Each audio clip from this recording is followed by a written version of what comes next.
Hello friends, welcome to Indian study पर आपका स्वागत है। दोस्तों, आज की इस वीडियो में मैं आप लोगों के लिए हिंदी का टेस्ट लेकर के आया हूं, जो कि आपके आने वाले एग्जाम यूपीएसआई के लिए बहुत ही ज़्यादा इंपॉर्टेंट है।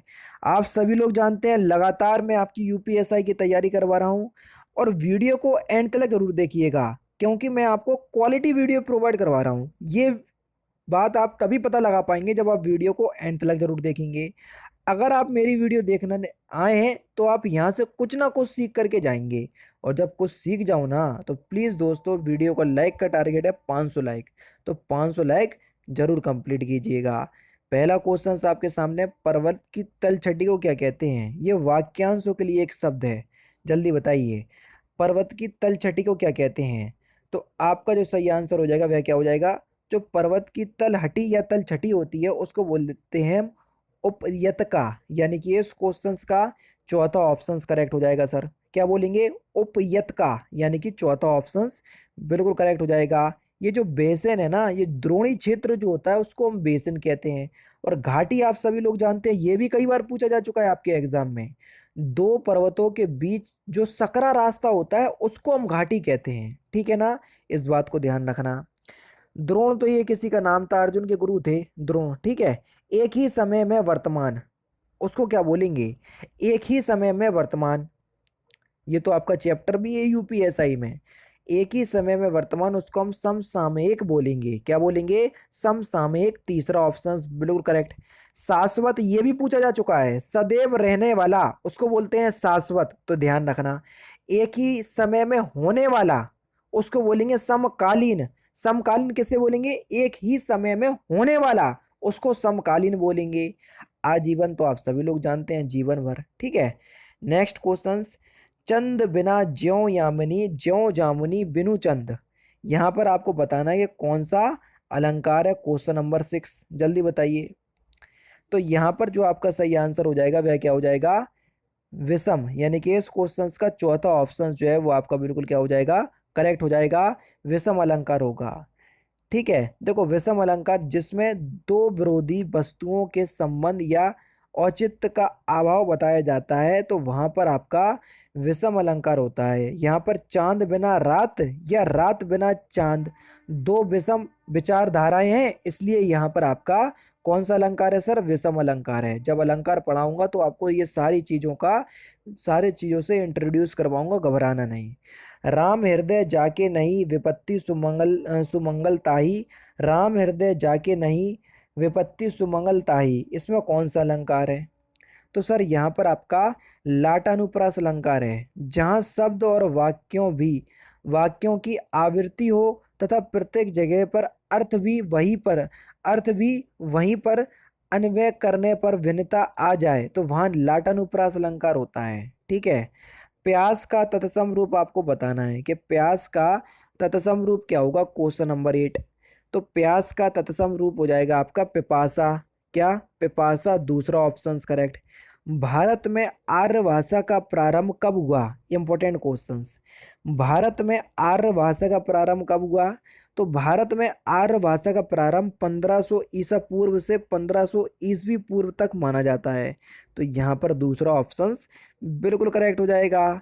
नेक्स्ट क्वेश्चन से स्टार्ट करने से पहले मैं आपको बता दूं, देखो आपकी जानकारी के लिए बता दूं, अगर आप यूपीएसआई की तैयारी कर रहे हैं तो मैं आपसे कहना चाहूंगा कि आप प्रैक्टिस पे ज़्यादा ध्यान दीजिए। अगर आपकी तैयारी है, अगर आपकी तैयारी 70% 80% भी है, अभी आप 100% तैयारी तक नहीं पहुंच पाए, तो भी मैं आपसे बोलूंगा कि आप यूपीएसआई के लिए प्रैक्टिस सेट रोज डेली बेसिस पे लगाएं। प्रैक्टिस सेट लगाने के लिए ये बुक बहुत अच्छी है, एग्जाम कार्ड पब्लिकेशन से आएगी। इसका जो लिंक है वो अमेजोन का है, साइड का लिंक नहीं है। साइड का लिंक होता तो आप समझ सकते थे कि मेरा इसमें कुछ कमीशन है, लेकिन यहाँ पर कुछ भी ऐसी बात नहीं है, और ना ही मुझे एफिलेट लिंक से कुछ पैसे मिलेंगे। आप लोगों के दिमाग में ये सारी बातें आती हैं ना, तो पहले ही से क्लियर कर दे रहा हूँ। बुक अच्छी है, मैंने पढ़ ली, सारी चीज़ देख ली, और सबसे अच्छी बात है जो भी क्वेश्चन है उसका बिल्कुल थ्योरी के साथ इन्होंने क्या दिया है, सॉल्यूशन दिया है, तो आपको समझ में भी आ जाएगा सब कुछ। तो अगर आप इस बुक को परचेस करना चाहते हैं तो डिस्क्रिप्शन में लिंक दिया हुआ है, वहां से परचेस कर सकते हैं। कोई जोर जबरदस्ती नहीं है, आपकी अपनी मर्जी है, परचेस करना चाहो तो कर लेना, वरना कोई दिक्कत नहीं है, अमेजोन का लिंक है, ठीक है। चलिए देख लेते हैं नेक्स्ट क्वेश्चन। क्वेश्चन नंबर 10, किसी व्यक्ति, वस्तु अथवा स्थान के नाम को क्या कहते हैं? सिंपल है, बता चुका हूँ, पढ़ा भी चुका हूँ, तो उसको हम संज्ञा कहते हैं। पहला ही ऑप्शन करेक्ट। निम्नलिखित वर्ग में एक शब्द वर्तनी की दृष्टि से अशुद्ध है, तो अशुद्ध शब्द को आपको बताना है कि कौन सा वर्तनी की दृष्टि से अशुद्ध शब्द है। तो सही आंसर हो जाएगा आपका अंतर्गत। ये गलत लिखा हुआ है। अंतर्गत आपका शुद्ध वर्तनी में कैसे लिखेंगे? देखो, शुद्ध वर्तनी में लिखेंगे जो आपकी आधा रा की मात्रा है वो इसमें लगेगी, ये ता में लगा रहे हैं, तो यहीं पर गलती है इनकी। बच्चे छत पर खेल रहे हैं, इस वाक्य में छत पर किस कारक का भेद है? अब देखो, पर कारक चिन्ह किस में आता है? अधिकरण में या पर? तो अधिकरण में कारक चिन्ह में आता है या तो पर आता है, तो पर दिखा हुआ है तो बस यहाँ पर अधिकरण कारक होगा। चौथा ऑप्शन करेक्ट। यह कमला की गाय है, इसमें कौन सा कारक है? जल्दी बताओ। देखो, की जो है वो कारक चिन्ह है, का, की, के, ना, नी, ने, रा, री, रे, ये कारक चिन्ह आपको संबंध कारक में देखने को मिलेंगे, तो यहाँ पर आपका संबंध कारक होगा। कारक हालांकि मैं पढ़ा चुका हूँ जब यूपी पुलिस कांस्टेबल की वैकेंसी आई थी, दोबारा पढ़ाऊंगा और अच्छे से पढ़ाऊंगा, बिल्कुल भी टेंशन नहीं लेना, ठीक है। और हाँ, जो टॉपिक वाइज हिंदी की जो वीडियोस चल रही हैं वो चलती रहेंगी, ठीक है।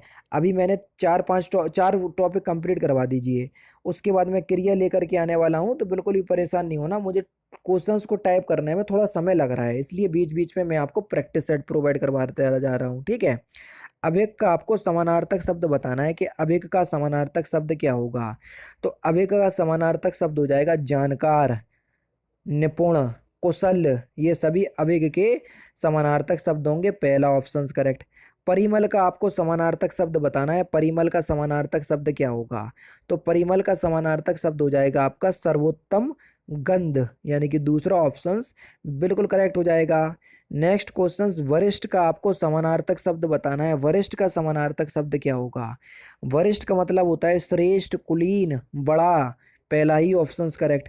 विमुख का आपको विलोम शब्द बताना है, विमुख का विलोम शब्द क्या होगा? तो विमुख का विलोम शब्द हो जाएगा आपका उन्मुख। क्या होगा सर? उन्मुख, दूसरा ऑप्शन करेक्ट। अग का विलोम शब्द क्या होगा? अग का विलोम शब्द क्या होगा? तो अग का विलोम शब्द हो जाएगा आपका विग। क्या हो जाएगा सर? विग, चौथा ऑप्शन बिल्कुल करेक्ट हो जाएगा सर। नेक्स्ट क्वेश्चन, किस विकल्प में सूत और सुत शब्द का सही अर्थ दिया हुआ है? जल्दी बताइए, सूत और सुत शब्द का। अब देखो, सूत माने तो आपका धागा होता है और सुत माने होता है पुत्र। क्या होता है सर?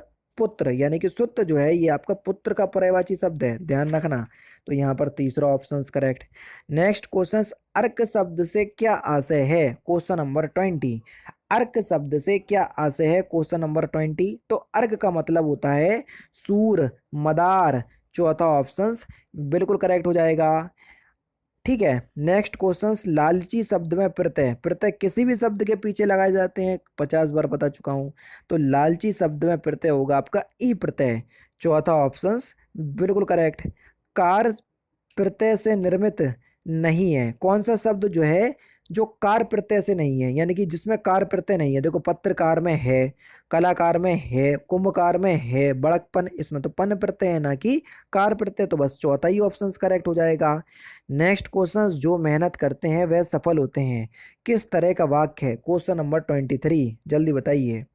जो मेहनत करते हैं वह सफल होते हैं, तो ये जो है एक प्रकार का मिश्र वाक्य है। पहला ऑप्शन बिल्कुल करेक्ट।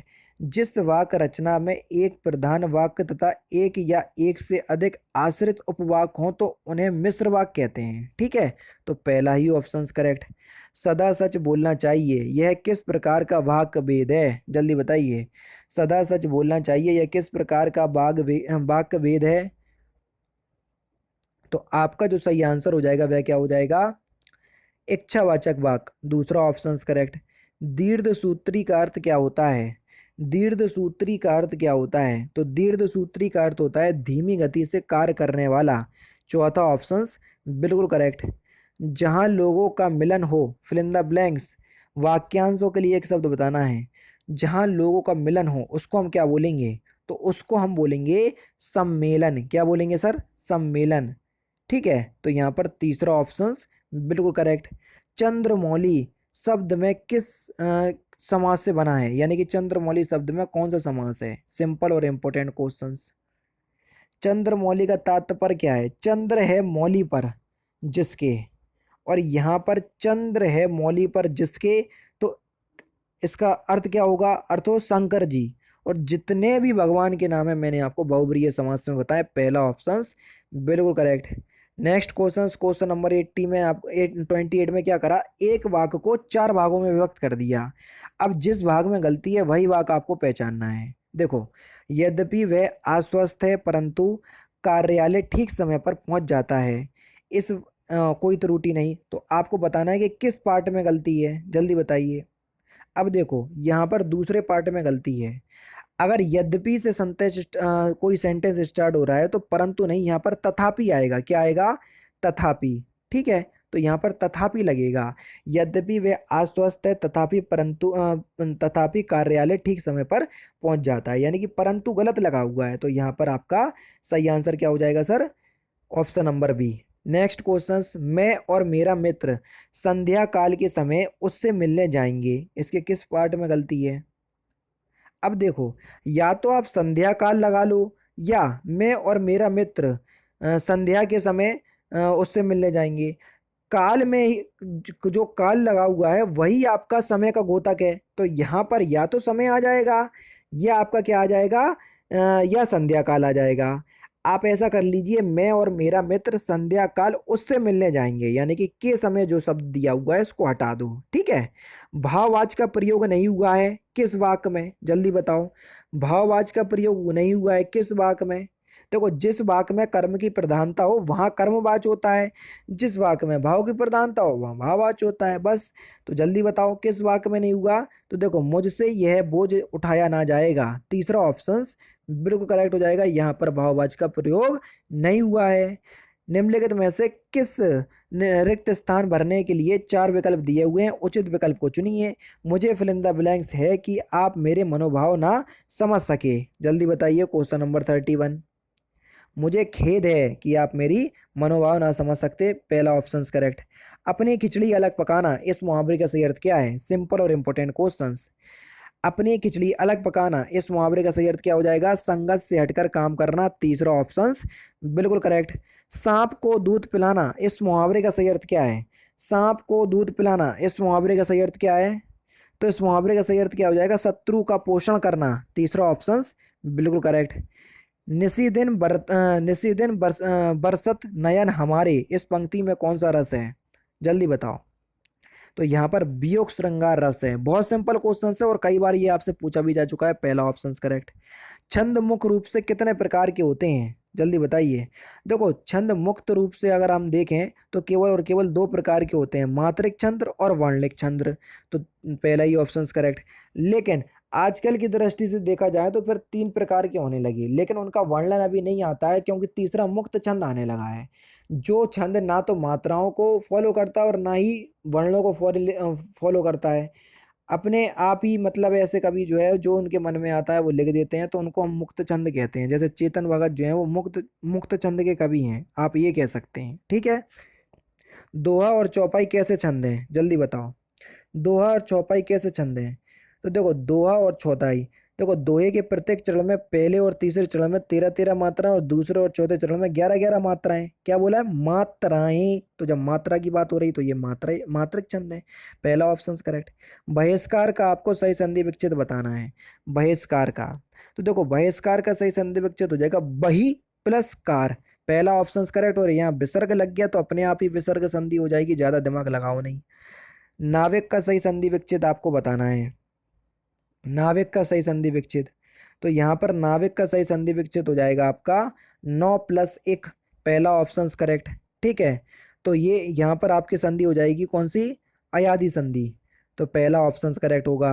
दिगंबर का आपको संधि विच्छेद करना है, दिगंबर का संधि विच्छेद क्या हो जाएगा। तो दिगंबर का संधि विच्छेद हो जाएगा आपका दिक प्लस अंबर, क्या, दिक प्लस अंबर, तीसरा ऑप्शन करेक्ट। व्यंजन आ गया तो व्यंजन संधि होगी। ठीक है, तीसरा ऑप्शन करेक्ट। लास्ट क्वेश्चन, इस क्वेश्चन का आंसर आप मुझे कमेंट बॉक्स में बताएंगे। उसका चेहरा खुशी से दमक उठा, वाक्य में रेखांकित स्थान पर कौन सा आएगा, यानी कि दमक उठे की जगह कौन सा शब्द आएगा। तो इस क्वेश्चंस का आंसर आप मुझे कमेंट बॉक्स में बताएंगे। तो दोस्तों ये थे आपके 40 हिंदी के इंपॉर्टेंट क्वेश्चंस जो कि मैंने आज के इस वीडियो में आपको कवर करवा दिए। वीडियो अच्छी लगी तो वीडियो को 500 लाइक तक जरूर पहुंचाइएगा। तो दोस्तों फिलहाल की वीडियो में सिर्फ इतना ही। अगर आपको वीडियो पसंद आए तो प्लीज़ दोस्तों वीडियो को लाइक कीजिए, शेयर कीजिए और साथ ही साथ हमारे चैनल को सब्सक्राइब करना ना भूलें, क्योंकि मैं रोजाना इसी तरह की वीडियोज़ आप लोगों के लिए लाता रहता हूँ। नमस्कार दोस्तों, जय हिंद, जय भारत।